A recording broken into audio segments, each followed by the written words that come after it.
Hello and again welcome to all of you on my YouTube channel APS classes, and today I am going to discuss the very important question of Riemann integration asked in 2012 and 2019, and the question is so that f of x is equal to x cube is Riemann integrable in open 0 to 9 and find the value of this particular integral।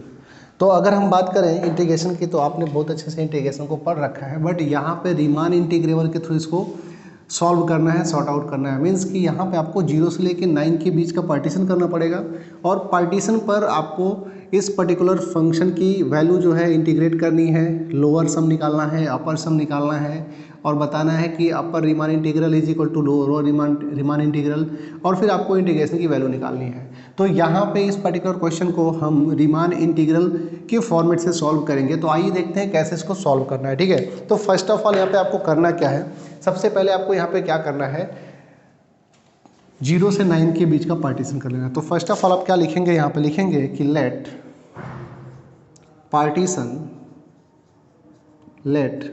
Partition of close 0 to 9 कर लेंगे, इससे आप close बना लेंगे। ठीक है, close 0 to 9, partition of close 0 to 9 is कैसे होगा, P of 0 9 is equal to what, is equal to आप यहाँ पे जो लिखते थे 0 इज इक्वल टू x0 हो जाएगा, x1 x2 and so on, और जो xn होगा वो हो जाएगा 9। अगर आप इसको लिखना चाहें तो आप इसको ऐसे भी लिख सकते हैं कि partition P is equal to 9k by n, where k is equal to 0 1 2 and so on, n तक जाएंगे। ठीक है, तो अगर जो है आप इसको सॉल्व करें, ठीक है, तो आपको सेम यही पार्टीशन मिल जाएगा। तो यहाँ पे आपको क्या करना है, विद द पार्टीशन ऑफ 0 9, अब यहाँ से क्या करना है, आपको सुप्रीमम और इन्फीमम की कैलकुलेशन करना है। तो इस स्मॉल m के is equal to infimum, that is greatest lower bound of किसका, f ऑफ x का। ठीक है, such that x belongs to, आपका यहाँ पे जो x बिलोंग करेगा वो kth इंटरवल में। तो अगर यहाँ से मैं kth इंटरवल की बात करूँ तो ये जो है 9k minus 1 upon n and 9k upon n, ऐसे लिखेंगे। ठीक है, और यहाँ पर मैं कैपिटल M के की बात करूँ, मतलब कि यहाँ पे GLB। ठीक है, तो यहाँ से क्या मिलेगा आपको, LUB होगा, ये GLB तो ऊपर हो चुका है, LUB। तो LUB में आप बात करेंगे तो लिखेंगे f of x such that x belongs to कहाँ से, फिर 9k माइनस 1 अपॉन n कमा 9k अपॉन m। यहाँ पे आपको एक चीज़ नोट करनी है कि जो f of x is equal to x cube है, f of x is equal to जो x क्यूब है, इसका जो ग्राफ होता है वो कुछ इस फॉर्मेट का होता है, यहाँ से ऐसे आता है और ऐसे आता है, ये ऐसे। ठीक है, तो यहाँ से अगर मैं 0 से और आगे प्रोसीड करूँ, 0 से 9 तक जाऊँ, तो इसमें ग्राफ का जो नेचर है वो इंक्रीजिंग टाइप का है। ऐसे क्या है, इंक्रीजिंग टाइप का है। तो अगर इंक्रीजिंग नेचर है तो पता है इसका जो इन्फीमम मिलेगा वो इनिशियल पॉइंट पे मिलेगा और जो सुप्रीमम मिलेगा वो यहाँ मिलेगा। तो अगर हम यहाँ पे इन्फीमम की बात करें तो यहाँ पे लिखेंगे 9 क्यूब, फंक्शन क्यूब टाइप का है, और यहाँ पे k माइनस 1 का क्यूब अपॉन n का क्यूब। ठीक है, और यहाँ पे लिखेंगे क्या, 9 cube and k cube upon n cube, आपका सुप्रीमम मिल जाएगा। तो इन्फीमम एंड सुप्रीमम आपको m के और कैपिटल M के मिल गया। ठीक है, अब इसके बाद क्या करेंगे, देयरफॉर आप कैलकुलेशन करेंगे small s f comma p, या फिर इसको लिखते हैं लोअर डॉर बॉक्स सम, आपको पता है लिखते हैं summation k is equal to 1 to n। ठीक है, और m के डेल्टा k। ठीक है, m के डेल्टा k। अभी डेल्टा k की वैल्यू जो है मैं आपको यहाँ पर कैलकुलेट करके बताऊँ। देखो जो डेल्टा है ना, डेल्टा 1 इज़ नथिंग बट क्या होता है, ये लेंथ होता है x नॉड से x1। ठीक है, अगर डेल्टा 2 की बात करें तो अगर मैं लेंथ निकालूँ, ठीक है, अगर मैंने यहाँ से मान लो इसको x1 x2 x3 xn तक डिवाइड कर दिया सब इंटरवल्स में, तो डेल्टा 1 है वो x1 माइनस x नॉड की जो है लेंथ है, x2 क्या है, डेल्टा 2 क्या है, x2 माइनस x1 की लेंथ है। अगर हम डेल्टा 3 की बात करें तो ये x3 माइनस x2 की लेंथ है। अगर हम डेल्टा 4 की बात करें तो ये x4 माइनस x3 की बीच की लेंथ है। ऐसे अगर मैं डेल्टा n तक आऊँ तो ये जो है xn माइनस xn माइनस 1 के बीच की लेंथ है। तो अगर मैं डेल्टा n और इसको सम कर दूँ, मतलब कि डेल्टा 1 से लेके डेल्टा 2 सबका सम करूँ, तो मुझे क्या मिलेगा, लास्ट वैल्यू xn है, xn और माइनस x0, ठीक है। तो मुझे ये जो मिलने वाला है, इनके बीच का जो डिस्टेंस मिलने वाला है, जो इनके बीच का लेंथ मिलने वाला है वही मिलेगा। तो जो यहाँ पे जो डेल्टा k है और k is equal to 1 to n है, k is equal to 1 to n जो आपको वैल्यू मिली है, ये कुछ और नहीं टोटल लेंथ को बताते हैं। तो अगर मैं टोटल लेंथ की बात करूँ तो 9 माइनस 0 अपॉन n कर लेंगे। 9 माइनस 0 और कितने पार्ट में डिवाइड किया है, n कर लेंगे। तो ये वैल्यू यहाँ पे उठा के यूज कर लेंगे। तो अगर मैं ऐसे कर लूँ यहाँ पे delta k is equal to summation k is equal to 1 to n m k into k is equal to 1 to n and delta k. तो इस डेल्टा के की वैल्यू तो ये लिखेंगे 9/n, तो यहाँ पे हम पहले लिख लेते हैं 9/n। अब ब्रैकेट में आ जाते हैं और एम के की वैल्यू जो है यहाँ से लिखते हैं। तो सबसे पहले k इज इक्वल टू अगर मैं 1 पुट कर लूँ तो ये वैल्यू ओवरऑल 0 हो जाएगी। तो 0 का स्क्वायर प्लस, सॉरी यहाँ पे क्यूब चल रहा है, यहाँ पे 9 क्यूब, ठीक है, और 1 का क्यूब अपॉन n का क्यूब प्लस 9 का क्यूब 2 का क्यूब अपॉन n का क्यूब। जो लास्ट टर्म मिलने वाला है, ठीक है, वो आपको मिलेगा n। तो n यहाँ पे 9 क्यूब n माइनस 1 का क्यूब अपॉन n क्यूब, आपको ये वैल्यू मिलेगी, ठीक है। अब यहाँ से क्या करोगे, 9/n तो ऐसे लिख लोगे, और अगर हर जगह से 9 का क्यूब अपॉन n का क्यूब कॉमन कर लो तो आपको अंदर क्या मिल जाएगा, यहाँ पे 0 है, ठीक है, ओके, कोई बात नहीं। तो 1 का क्यूब प्लस 2 का क्यूब प्लस 3 का क्यूब प्लस 4 का क्यूब प्लस लास्ट जो नंबर है वो n माइनस 1 का होल क्यूब, ठीक है, ओके। अब क्या करेंगे, यहाँ पे सॉल्व करेंगे तो 9 to the power 4 हो जाएगा upon n to the power 4 हो जाएगा। और ये जो आपको बताया गया था पहले, आपको ऐसा पहले बताया गया होगा कि वेन एवर यू हैव 1 का क्यूब प्लस 2 का क्यूब प्लस 3 का क्यूब, मतलब अगर आपको पास 1 का क्यूब हो प्लस 2 का क्यूब हो प्लस 3 का क्यूब हो प्लस 4 का क्यूब हो, तो ऐसे जब होता है तो फॉर्मूला होता है n प्लस 1/2 का होल स्क्वायर, ठीक है, प्लस n का स्क्वायर, n का क्यूब तक। तो यहाँ पे n माइनस 1 तक क्या है, तो मैं जो यहाँ पे लिखने वाला हूँ n माइनस 1 तक क्या, तो पहले लिखेंगे n minus 1 into n minus 1 plus 1 that is n और बाई 2 का होल स्क्वायर, ठीक है। अब इसको जब सॉल्व करोगे, इसको जब सॉल्व करोगे तो आपको यहाँ पे क्या मिलने वाला है, देखो ये आपको यहाँ पे क्या मिलने वाला है, 9 का पावर 4 है, ओके, n का पावर 4 है, और यहाँ पे ब्रैकेट में क्या है आपको, देखो ये n माइनस 1 है और यहाँ पे n है और बाई 2 का स्क्वायर है। अगर मैं 2 को बाहर करूँ तो 9 के पावर 4/4 बाहर आ जाएगा, 2 का स्क्वायर बाहर आएगा, और यहाँ पे मैं लिखूँ तो n minus 1 into n upon, ये n अंदर आएगा तो n का स्क्वायर अंदर आएगा, क्योंकि यहाँ पे होल स्क्वायर लगा हुआ है, पावर 4 है तो n का स्क्वायर पावर 4 मेंटेन रहेगा। अब इससे अगर मैं इसको कैंसिल आउट करूँ तो यहाँ पे n मिलेगा। अगर मैं और सॉल्व करूँ तो 9 का पावर 4 अपॉन 4, ठीक है, यहाँ पे n upon n that is 1 minus 1/n और यहाँ पर हो जाएगा होल स्क्वायर, ठीक है, n/n is equal to 1 minus 1/n whole square. तो ये तो आपको मिल गया लोअर सम, ठीक है। अब जो है अगर लोअर रीमान इंटीग्रल की बात करें तो मैं 0 से लेके 9 और f ऑफ x, ठीक है, dx करूँ तो ये जो वैल्यू होती है वो होती है limit n tends to infinity small s f, p, ठीक है।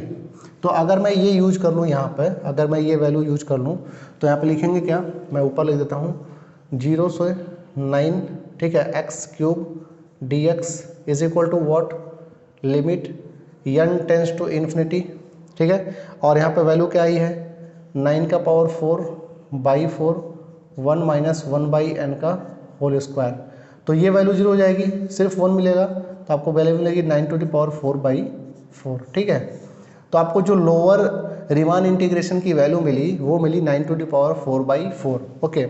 अब जो है हम अपर की बात करेंगे तो फिलहाल यहाँ पे हम नोट कर लेते हैं साइड में नोट कर लेते हैं कि 0 से 9 और एक्स क्यूब डी एक्स की जो वैल्यू है लोअर रिमान इंटीग्रल वो 9⁴/4 मिली है। ठीक है, और बाकी चीज़ों को हम इरेज कर लेंगे।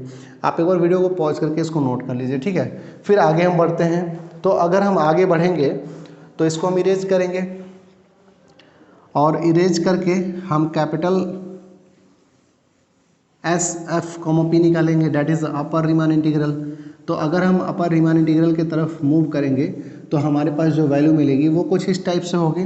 हम यहाँ पे लिखेंगे क्या, ये तो आपका हो गया लोअर रीमान इंटीग्रेबल होना इंटीग्रेशन। अब क्या करेंगे, now U F comma P, या फिर आप लिखते हो capital S F comma P, इसकी वैल्यू होती है समेसन, यहाँ पे के है ना, तो k is equal to 1 to n। ठीक है, और capital M k supremum into delta k. तो अब यहाँ पे डेल्टा के की वैल्यू तो सेम आने वाली है जैसे आपको स्टार्टिंग में मिला था 9 - 0/a, हमने अभी स्मॉल एस एफ को पी में निकाला था, सेम वैल्यू है।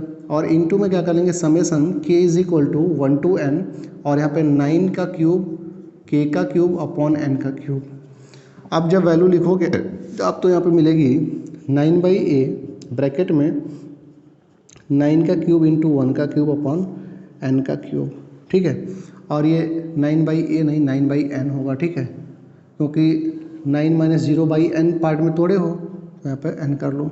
ओके, प्लस 9 का क्यूब 2 का क्यूब अपॉन n का क्यूब, प्लस जो आपको लास्ट मिलेगा k is equal to n put कर दोगे तो 9 का क्यूब n का क्यूब अपॉन n का क्यूब।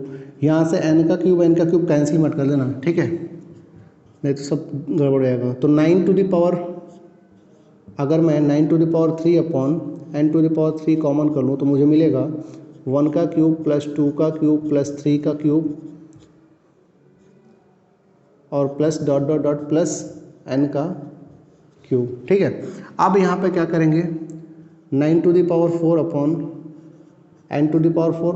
और आपको पता है कि अगर natural numbers n natural numbers का अगर होल क्यूब का सम है तो फार्मूला होता है n+1 अपॉन 2 का होल स्क्वायर।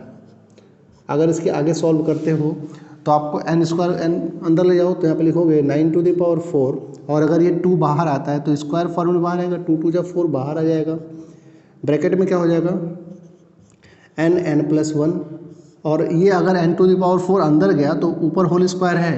ठीक है, ऊपर होल स्क्वायर ऑलरेडी है तो n का स्क्वायर यहाँ पे जाएगा, n का स्क्वायर। इससे अगर मैं चाहूँ तो कैंसिल करके n लिख सकता हूँ। अब जो वैल्यू मिलेगी वो मिलेगी 9 to the power 4/4 and in bracket n upon n that is 1 plus 1/n whole square. ठीक है, तो ये तो आपको मिला क्या, आपको मिला u f कॉमा p। ठीक है, अपर डॉरबाग सम मिला। अब आपको एक चीज़ और बताऊं कि यहाँ पर कैलकुलेशन कर लेते हैं साइड में कि जब हम अपर रीमान इंटीग्रल निकालते हैं 0 से 9 और यहाँ पे f ऑफ x dx, तो हम लिखते हैं limit n tends to infinity. ठीक है, और यहाँ पे u f कॉमा p, तो लिखेंगे 9 to the पावर 4/4 और यहाँ पे लगा देंगे limit n tends to infinity 1 - 1/n। ठीक है, तो ये वैल्यू जो है 0 हो जाएगी तो 1 का स्क्वायर 1 मिलेगा, तो आपको ओवरऑल 9 to the पावर 4/4 मिला। ठीक है, ये 0 से 9 हो गया अपर रीमान इंटीग्रल f(x) dx। ठीक है, या फिर उसको आपको ऐसे कर सकते हो 0 से 9 यहाँ पे x³ और dx कर सकते हो। ठीक है, तो फिलहाल जो है आपके पास ये पहला इक्वेशन आया था लोअर रीमान इंटीग्रेबल, ये वैल्यू, और ये सेकेंड इक्वेशन आ गया। ठीक है, आप एक बार इसको नोट डाउन कर लीजिए, फिर मैं आगे इसको इरेज करके लिखता हूँ। अब इसके बाद क्या मिलेगा, अपर और लोअर रीमान इंटीग्रल, तो आप लिखेंगे फ्रॉम इक्वेशन 1 and 2। अब मैं इसको इरेज कर दे रहा हूँ। ठीक है, आप इसको वीडियो को पॉज करके आप इसे नोट डाउन कर लीजिए। ठीक है, आप साथ साथ नोट्स बनाते चलेंगे, कोई दिक्कत नहीं है। ओके, अब हम क्या लिखेंगे, फ्रॉम इक्वेशन 1 and 2 लिखेंगे, फ्रॉम इक्वेशन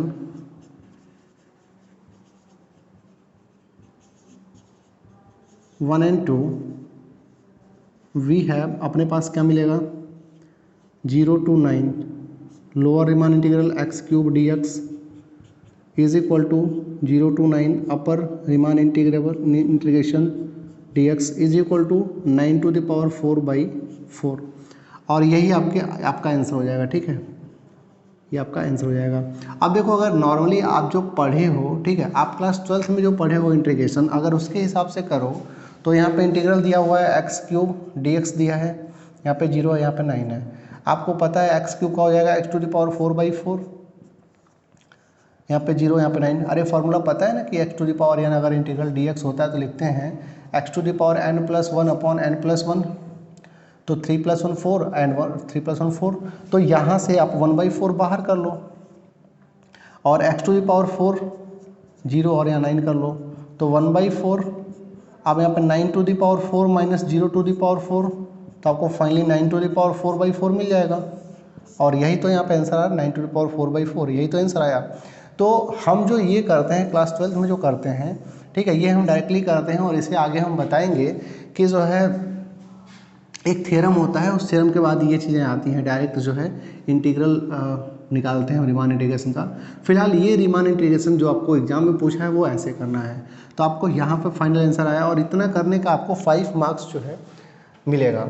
तो उम्मीद करते हैं आपको ये क्वेश्चन अच्छे से समझ में आ गया होगा। ठीक है, अब हम इसके बाद एक क्वेश्चन और करेंगे जो कि सेम पैटर्न का होगा, तो आप इसे नोट कर लीजिए, फिर आगे बढ़ते हैं। ओके, चलो अभी एक क्वेश्चन और करेंगे जो कि सेम पैटर्न का है और उसे भी यूनिवर्सिटी गोरखपुर ने 2-3 बार तो पूछ रखा ही है। ठीक है, और यहाँ से क्वेश्चन बनने की प्रोबेबिलिटी होती है, और यूनिवर्सिटी गोरखपुर नहीं, सिद्धार्थ यूनिवर्सिटी भी आपकी फैजाबाद है, और सिद्धार्थ यूनिवर्सिटी है, फिर RML यूनिवर्सिटी है, फिर जौनपुर यूनिवर्सिटी, वहाँ भी क्वेश्चन वैसे पूछे जाते हैं। तो नेक्स्ट क्वेश्चन जो लिखेंगे वो कुछ इस टाइप से है। नेक्स्ट क्वेश्चन कुछ इस टाइप से है कि आपको दिया है evaluate, question is given that evaluate, आपको इवेल्युएट करना है क्या, 0 से लेके x दिया है, x² dx दिया है। ठीक है, एंड सो दैट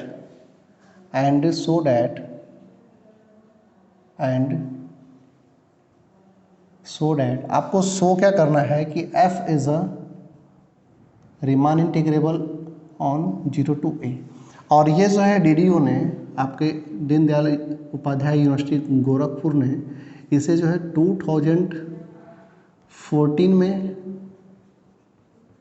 16 में एंड 2018 में पूछ रखा है। ठीक है, ये 3 टाइम्स आया हुआ क्वेश्चन है और देखो बड़ा ही अच्छा क्वेश्चन है ये। ठीक ना, कैसे इसको सॉल्व करेंगे, तो फर्स्ट ऑफ ऑल ये 0 से लेके a का आप पार्टीशन करेंगे। ठीक है, आपको जैसा रीमान इंटीग्रेशन में बता दिया गया है कि जब भी आपके पास जब भी रीमान इंटीग्रेशन आए तो जो गिवन आपको क्लोज इंटरवल है, पहले उसको आप जो है क्या करेंगे, पार्टीशन करेंगे और n पार्ट में ही करेंगे। तो यहाँ पे लिखेंगे कि लेट द पार्टीशन ऑफ किसका, 0 से लेके a का इज,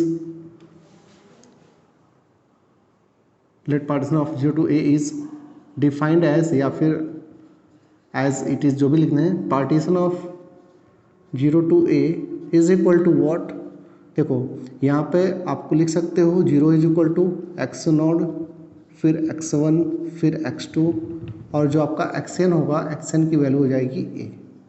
ठीक है, और लास्ट वाले की तरह अगर लिखना चाहो इसको, अगर लास्ट वाले की तरह लिखना चाहो तो ऐसे लिख सकते हो कि partition of 0, a is equal to, किस मैनर में होगा, इज इक्वल टू, यहाँ से देखो a है। ठीक है, तो आपने यहाँ पे लिखा a और k लिख लो अपनी सुविधा के अनुसार, और यहाँ पे n पार्ट में डिवाइड किए हो, जहाँ पे k की वैल्यू जो है 0, 1, 2 एंड सो ऑन n तक है। अब यहाँ से पार्टीशन करने के बाद आपका नेक्स्ट टारगेट क्या होता है, स्मॉल m के। ठीक है, नाउ लेट स्मॉल m के is equal to and capital M के इज इक्वल टू, ये होता है GLB और ये होता है LUP। ठीक है, ये होता है f of x और ये भी f of x such that x belongs to kth interval की बात करें। ठीक है, अगर हम kth इंटरवल की बात करें तो यहाँ पे लिख देंगे क्या, ए k minus one upon N, और यहाँ पे ए के अपॉन एन लिख देंगे, ठीक है। और यहाँ पे भी x belongs to A k minus one upon N, और यहाँ पे भी ए के अपॉन एन कर लेंगे, ठीक है। अब देखो यहाँ पे जो एक्स स्क्वायर आपका जो फंक्शन है, जो एक्स स्क्वायर फंक्शन उसका ग्राफ कुछ ऐसे आता है, ऐसे, ठीक है। अब यहाँ से जीरो से और इधर कहीं ए ले लो, तो इसमें जो फंक्शन का नेचर इंक्रीजिंग टाइप का है। हम जैसे जैसे जीरो से ए की तरफ जा रहे हैं वैसे वैसे ये फंक्शन ऊपर की तरफ जा रहा है, तो इंक्रीजिंग नेचर है।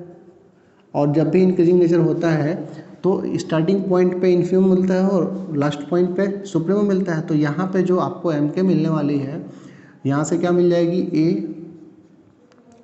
के minus one upon n, but function कैसा है, स्क्वायर टाइप का, तो a square k minus one का स्क्वायर एन का स्क्वायर, और यहाँ पे मिल जाएगा ए का स्क्वायर के का स्क्वायर एन का स्क्वायर, ठीक है। इतनी बातें समझ में आ गई। अब जो है हम अपर डॉरबाग सम और लोअर डॉरबाग सम की तरफ आएंगे। तो यहाँ पे लिखेंगे कि देयरफॉर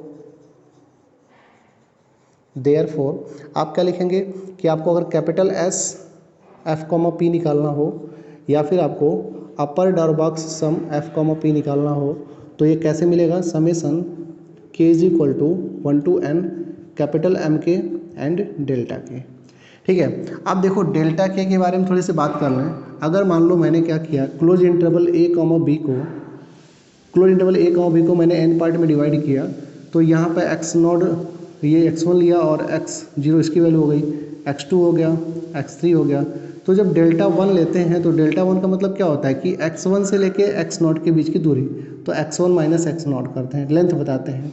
डेल्टा 2 का मतलब क्या हो गया कि x2 माइनस x1, ठीक है, मतलब इंटरवल्स के जो लेंथ है वो है। अगर डेल्टा 3 की बात करें तो ये x3 माइनस x2 होगा, लेंथ कितना होगा। ऐसे ही अगर हम डेल्टा n पे आ जाएँ तो ये xn माइनस xn माइनस 1 के बीच का लेंथ बताता है। अब अगर यहाँ पे आपको क्या दिया गया है, ये ऐसे लिखा गया है, तो इसको आप ऐसे थोड़ा सा लिख दो कि k is equal to 1 to n and capital M k dot summation k is equal to 1 to n and यहाँ पे डेल्टा के। अब जो है delta 1 plus delta 2 plus delta 3, अगर सारे के बीच का लेंथ निकालोगे तो इसके बीच का लेंथ प्लस इसके बीच का लेंथ प्लस इसके बीच का लेंथ प्लस इसके बीच का लेंथ, तो फाइनली आप यहाँ से और यहाँ के बीच के सारे लेंथ को ऑब्जर्व कर रहे हो।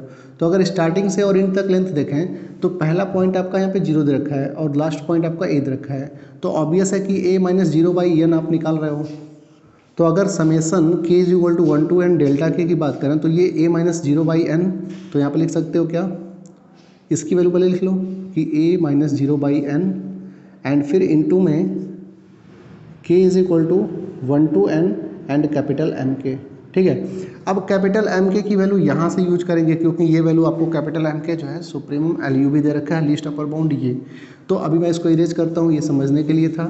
अब फिलहाल जो है यहाँ पे जो वैल्यू यूज करेंगे तो आप क्या लिखेंगे, a/n और ब्रैकेट में क्या लिखेंगे, देखो k is equal to 1 put करते हो तो आपको मिलेगा a स्क्वायर इंटू 1 का square upon n square plus a square 2 का square upon n square plus last में आपको आएगा a square n square upon n square.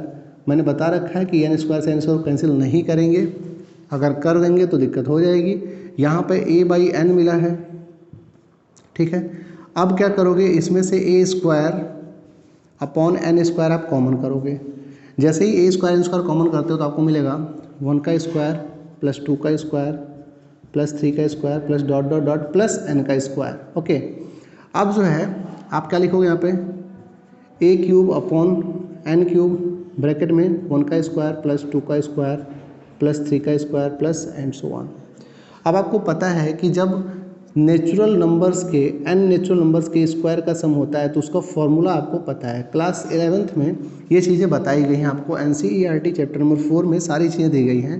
तो a cube upon n cube और इसकी जो वैल्यू होती है, मतलब कि अगर 1 का स्क्वायर प्लस 2 का स्क्वायर प्लस 3 का स्क्वायर डॉट डॉट डॉट, अगर हम n के स्क्वायर पे जाएं तो आपको पता है कि n नेचुरल नंबर्स के स्क्वायर का सम जो होता है वो होता है n plus 1 and 2n plus 1/6, ठीक है। आपको ये वैल्यू मिलती है। अब यहाँ से इसको सॉल्व करेंगे तो आपको क्या मिलेगा, a का क्यूब अपॉन मैं 6 बाहर कर लेता हूँ, 6 मैंने बाहर किया तो यहाँ पे लिखा n, यहाँ लिखा n प्लस 1 और यहाँ पे लिखा 2n प्लस 1 अपॉन n का क्यूब, ठीक है। इसको मैं थोड़ा सा और सॉल्व करता हूँ तो मैं लिखूँगा ए क्यूब अपॉन 6। अब देखो एक n से तो मैं ऐसे लिख दूँ n by n into n plus 1 by n into 2n plus 1 by n, ठीक है। ऐसे मैंने क्या किया, इसको अलग अलग लिख दिया। ये कैंसिल आउट होकर 1 मिलेगा। ओके, यहाँ से देखो क्या क्या मिल सकता है, ए क्यूब बाई 6 ब्रैकेट में अगर n बाई एन करें तो मिलेगा 1 प्लस 1 बाई एन मिल जाएगा, 2 प्लस 1 बाई एन मिल जाएगा, ठीक है। तो ये आपका मिलेगा क्या, अपर डॉट बॉक्स सम।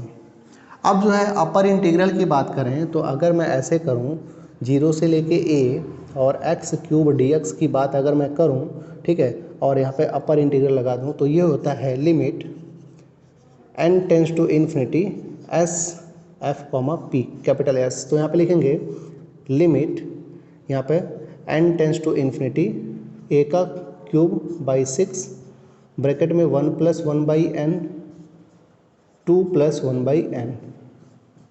तो ये 1 बाई वाला n वाला टर्म, ये वाला टर्म 0 हो जाएगा। तो आपको मिलेगा क्या, normally a to the power 3 upon 6 into 2 cancel out होकर मिलेगा आपको a क्यूब बाई 3, ठीक है। तो यहाँ पे मैं लिख लूँ, यहाँ पे मैं लिख लेता हूँ कोने में कि जो अपर सम है 0 से लेके a, जो अपर सम है x क्यूब नहीं है स्क्वायर है भाई, स्क्वायर है, तो एक्स स्क्वायर डी एक्स की जो वैल्यू है, ठीक है, जो वैल्यू वो क्या है ए क्यूब बाई 3 आपको मिली है अभी, ठीक है, ए क्यूब बाई 3 आपको मिल गई है।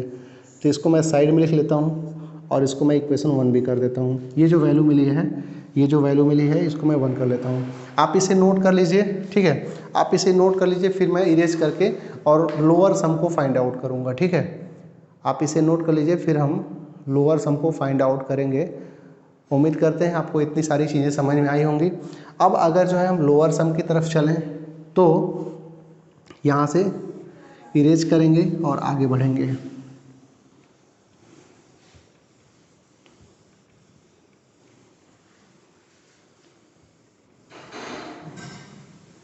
देखो अगर हम लोअर सम की बात करें तो हम क्या लिखेंगे यहाँ पे, अब लिखेंगे small s f comma p या फिर लोअर डॉट बॉक्स सम, ठीक है, इज इक्वल टू क्या होगा, summation k is equal to 1 to n small m k into delta k।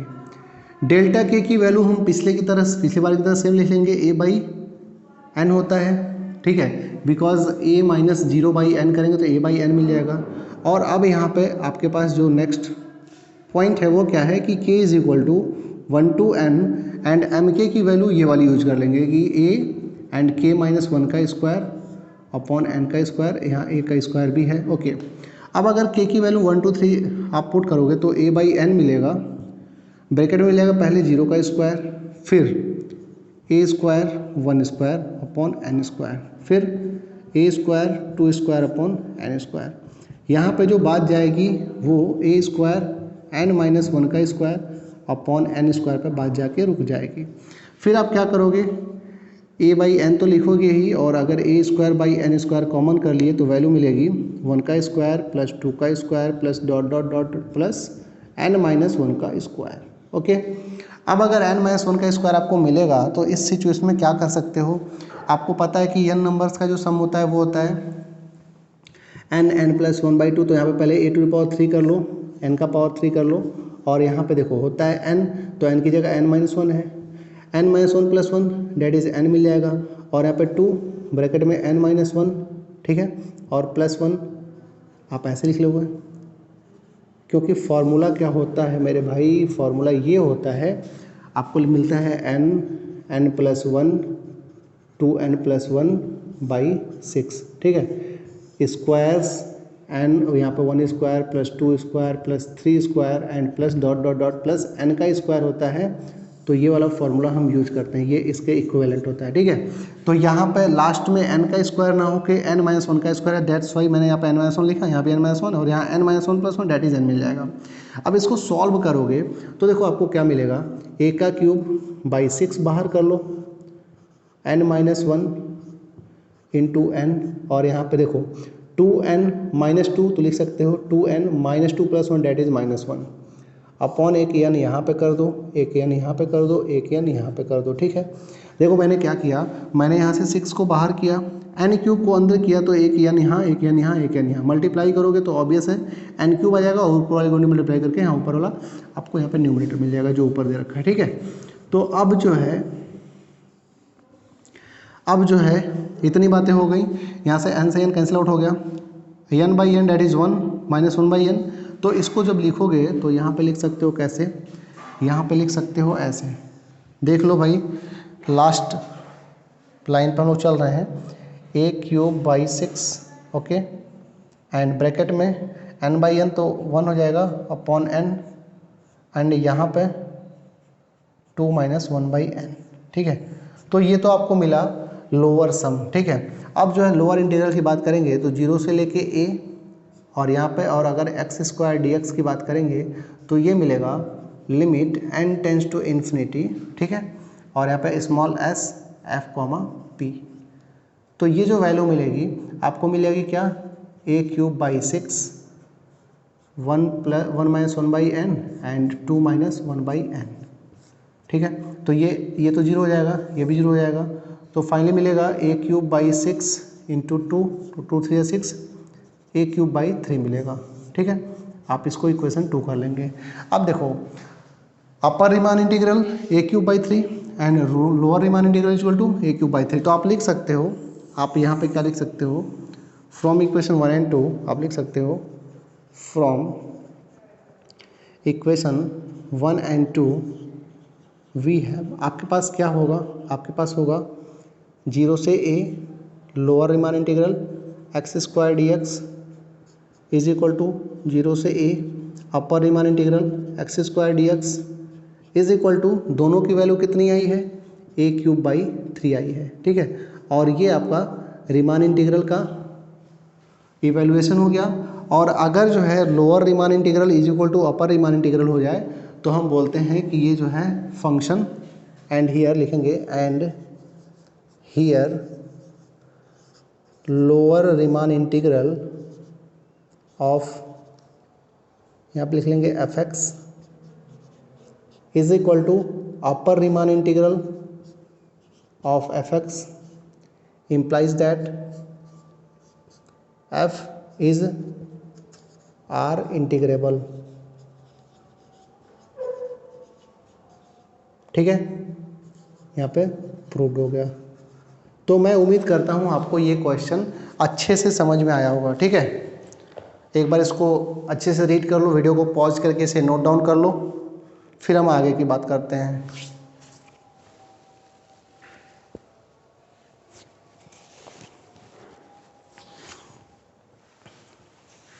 Okay, अब देखो, अब हम उम्मीद करते हैं कि आपको ऐसे क्वेश्चन समझ में आ गए होंगे, और इसके बाद जो मेरा नेक्स्ट वीडियो आएगा उसमें हम रीमान इंटीग्रेशन की प्रॉपर्टी से रिलेटेड बात करेंगे, और भी इसके जो बचे क्वेश्चन हैं उनको हम सॉल्व करेंगे नेक्स्ट वीडियो में। इस वीडियो में इतना ही रखते हैं, और अगर आपको सारे क्वेश्चन अच्छे से समझ में आ रहे हों तो आप चैनल को सब्सक्राइब करिए और हमारे साथ जुड़िए। हम पूरा का पूरा रियल एनालिसिस का जो सिलेबस है उसको कंप्लीट करेंगे।